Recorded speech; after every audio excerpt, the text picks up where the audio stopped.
Hi, hello everyone.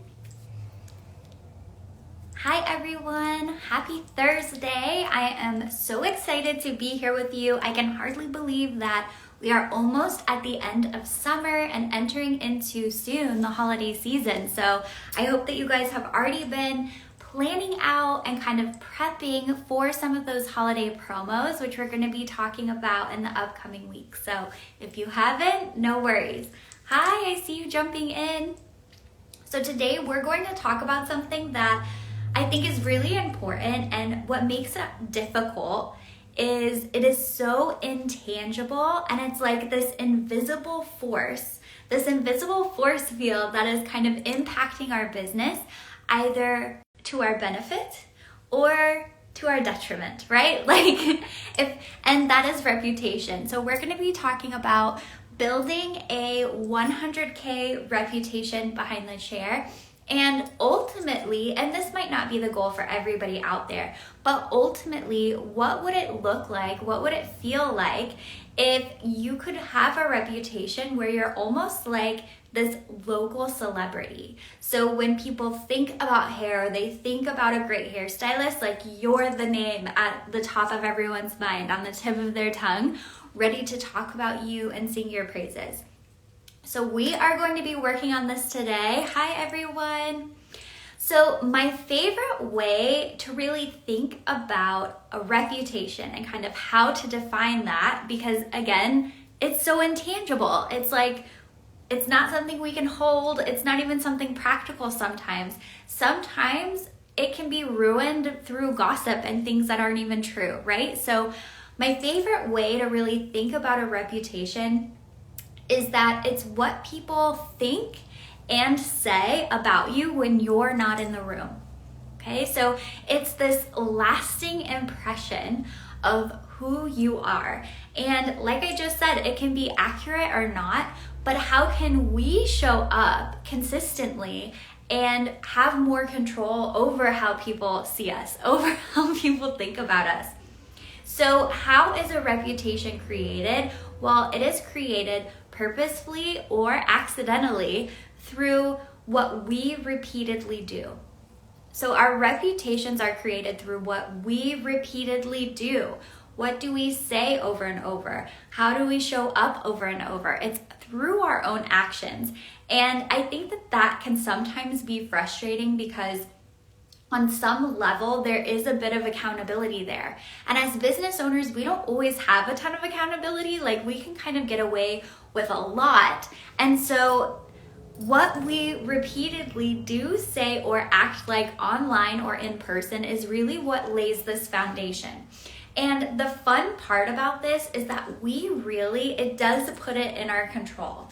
Yes, it's an extra burden. Yes, it's an extra thing that we have to be thinking of on top of everything else that we're running and working on in our business on a day-to-day basis, but it is so important. So when we have a strong reputation, and stylists who have a strong reputation, they enjoy better people that are coming to them, better opportunities, people reaching out, maybe to get press, maybe to be featured in different magazines, maybe to have celebrities or local influencers who want to work with them, right? Better people, better opportunities. They also have, when you have a good reputation, you have way more influence. I'm sure you guys noticed when you first got out into your career, people were more likely to push back on you, right? Like, you would make a recommendation and like they know you've only been working for 3 weeks, and so they kind of doubt you a little bit. They don't totally trust you. But when you have a great reputation, people trust you way more easy, and they're way more likely to believe what you say and take your advice. So you're kind of 10 steps ahead when people are already understanding and believing in this positive reputation, especially before they've even met you, right? They already trust you. They're already ready to take everything you say because of that reputation. Then when we have a good reputation, we can also keep loyal customers happy, and they tend to spend way more with us. Okay, they're ready to try all of our new ideas. They're ready to tell all of their friends about us, right? They are so excited. They don't have that grass is greener effect on social media where they see another local stylist looking great on Instagram and they're like, ooh, maybe I should check them out. They know what they have with you and they're happy with that. And then the last benefit of a strong reputation is that you really gain a lot more clients who align with your values. So not only are you attracting more clients kind of naturally and with less effort, but they tend to really align with you because your reputation speaks for itself. Like, people know what you stand for professionally. They know the experience that you're creating because you've built that you're known for that. So how do we even get started with working on our reputation? Hi, Micah. So happy to see you here. So the way that we really can think about this is, like I said in the beginning, our reputation is created by what we repeatedly do, say, and act like online and in person. So to me, there are kind of three main categories where we can either create a great reputation or kind of chip away at our great reputation and make it a little, questionable. So the first one of these is we just want to be warm and generous online and in person. And I know that for many of us, our industry is misfits. We're artists, we're creatives, okay? But being warm and generous is so important because at the end of the day, we're in a creative career, but we are in customer service.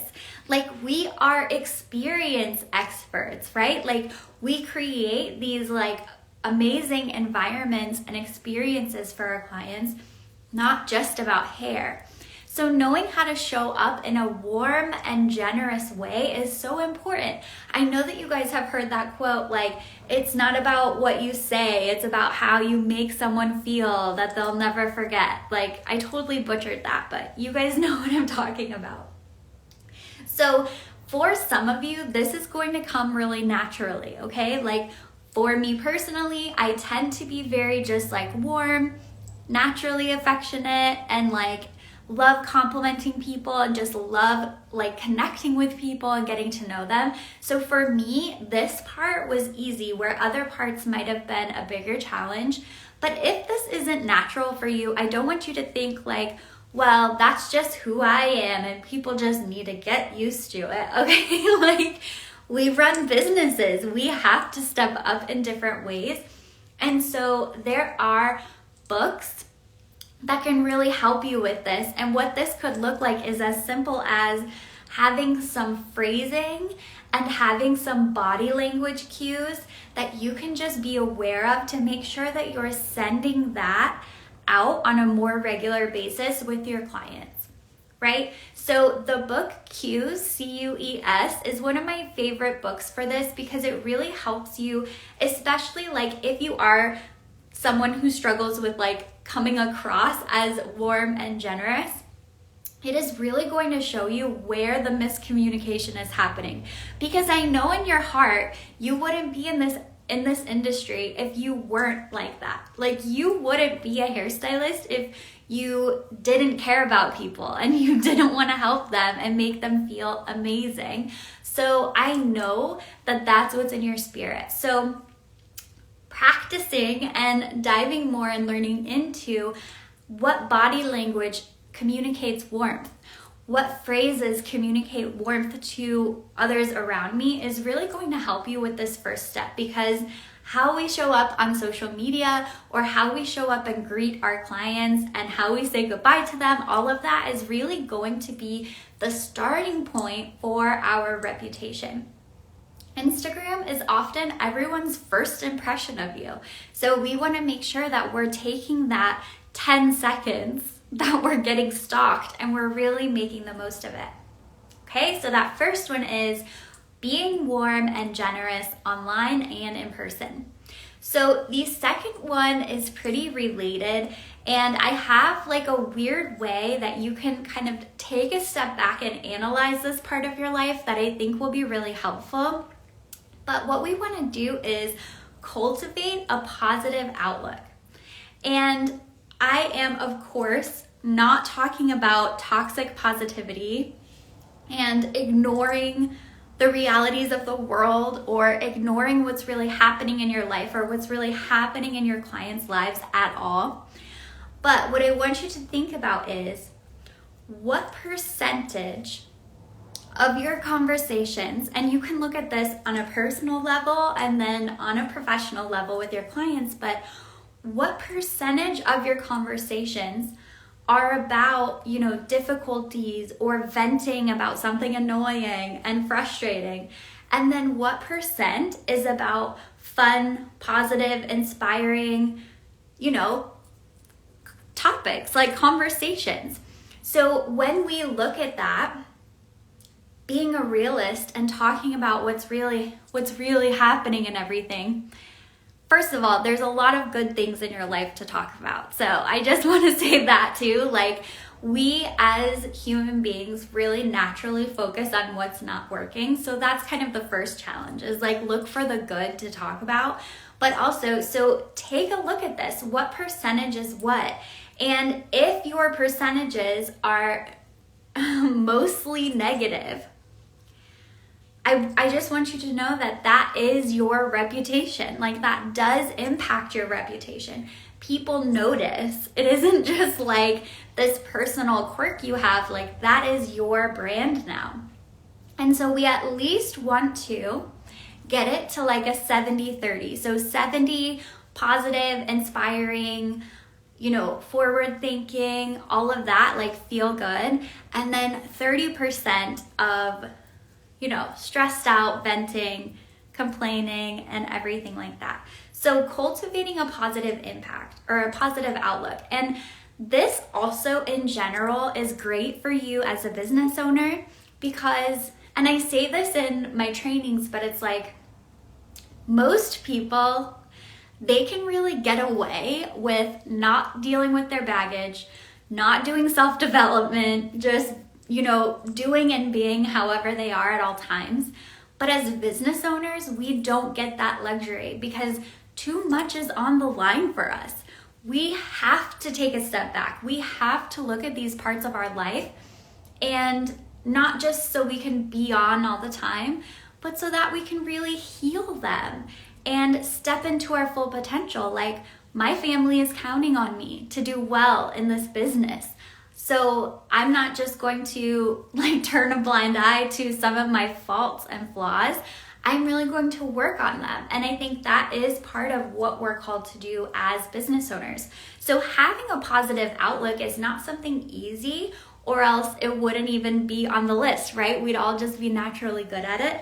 But it is something really important and something to pay attention to, especially as you're cultivating this reputation in your city with your clients and online. Okay, so the third way that we are going to have and better our reputation and be intentional about how we show up is I really this one sounds the easiest and is the hardest. Okay, so I'm just going to say that right now off the bat. But the easiest way to establish a great reputation is to do what you say you're going to do. Essentially, it's to walk the walk. It's to do the right thing. And again, a lot of people can get away with, having lower integrity or not, breaking promises or whatever. And maybe it isn't impacting them on such a big level. But people are watching us as business owners. We have to have a level of integrity, not only professionally, but personally. How are we following through and keeping the promises that we make for ourselves? So part of doing this, part of walking the walk and showing people that we're legit, right? We don't just say whatever and then do something else. We are walking it. So this is about, being humble and kind of quick to admit mistakes when they happen. It's hard. It's really, really hard, but it's so important. How much more respect do your clients have for you when you're like, you know what, Sharon, this didn't turn out how I thought it was going to, but I have some ideas. Come back tomorrow and let's figure this out, right? Like, way more respect than you knowing something is weird and just like letting it go, okay? That is a different level of maturity, but reputation. You're gonna be seen totally differently. We also, part of this, I think, is being reliable and consistent. And I think this is one of the hardest ones because we are emotional beings, right? Like, we are emotional feeling beings. We have hormones, we have everything flowing with the moon. Like, we are emotional beings. And that's why I'm such a big believer in like having systems and having methods that you can rely on, because we have to be able to be reliable and consistent even on those down days, even on those days where we wake up and we're not feeling creative and we're not feeling motivated. You know, what do you have? Like, it's easy to be like, I got this going on those good days, but it's like, how do we keep that up and build in and support ourselves on those slower days, on those days where we're just not feeling as good? Super important, because if people see us good and then not so good, negative, inconsistent, not showing up, and then we're back on and then we're off, obviously that impacts our reputation. That's how they're going to see us. They're going to wonder before they step into our suite, like, which Ren am I going to get today? I don't know. Like, we want to make sure we're able to show up the best version of ourselves as much as possible. And then the last part of this, I think, is just giving other people tons of credit, right? Appreciating your clients, appreciating their hard work and loyalty to you, appreciating other stylists and really shouting them out in positive ways. We just really want to show up and do what we say we're going to do, walk the walk. And that is how we're going to build this reputation of not only having a good business, but we're going to be seen as who we really are, which is being good people. Like, we're just good people, and I know that you guys are.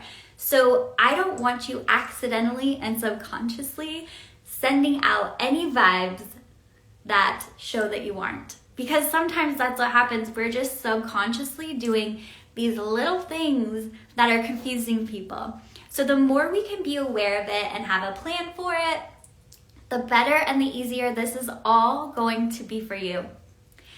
So that is how you can build a strong reputation, a 100K reputation in your area.